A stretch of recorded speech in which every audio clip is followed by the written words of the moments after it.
అతి పవిత్రమైన ధనుర్మాసంలో మహావిష్ణువును స్తుతిస్తూ భజన చేయడం ఎంతో పుణ్యఫలమని రాయలసీమ రంగస్థలం చైర్మన్ కుండాల గోపీనాథ్ అన్నారు. ధనుర్మాసం ప్రారంభం నుంచి పెద్దకాపు వీధిలోని పురాతన శ్రీరామ భజన మందిరంలో స్థానికులు ఈ నెల రోజుల పాటు భక్తి పాటలతో భజన కార్యక్రమం వైభవంగా నిర్వహిస్తారు.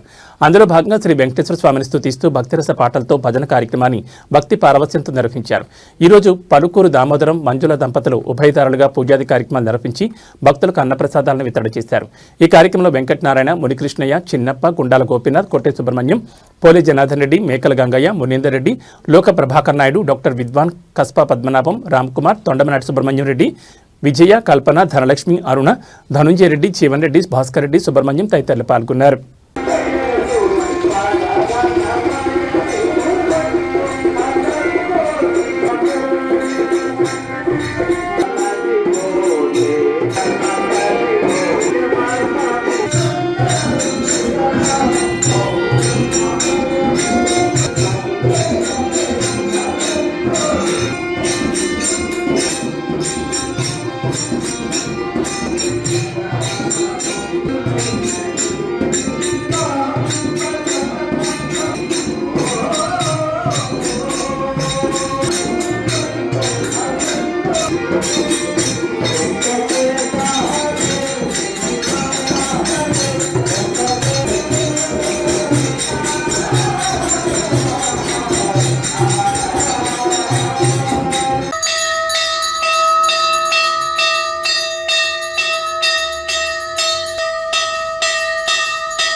ధనుర్మాసం, పవిత్ర ధనుర్మాసంలో ధనుర్మాసం స్టార్టింగ్ నుంచి స్థానిక పెద్ద కాపు వీధిలోని శ్రీరామ భజన మందిరంలో ఉదయమే 5 గంటల నుంచి భజన కళాకారులు వచ్చి, స్థానికులు వచ్చి అత్యంత వైభవంగా భజన చేస్తున్నారు.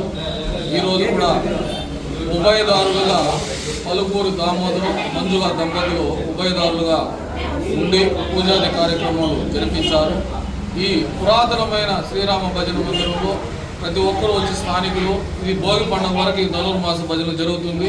ప్రతి ఒక్కరూ వచ్చి పాల్గొనండి. ఆ రాముని ఆశీస్సులు మనం అందరూ పొందాలని, ఈ పురాతన ఆలయంలో భజన చేస్తే మనకు అన్ని శుభాలే జరుగుతాయి. ప్రతి ఒక్కరూ వచ్చి వేకువజామునే బ్రహ్మముహూర్తంలో స్నానమాచరించి వచ్చి శ్రీరామ భజన మందిరంలో స్వామివారిని దర్శించుకుని భజన కార్యక్రమంలో పాల్గొని అందరూ ఆ దేవుని ఆశీస్సులు పొందాలని కోరుకుంటూ ఓం నమో వెంకటేశ్వర.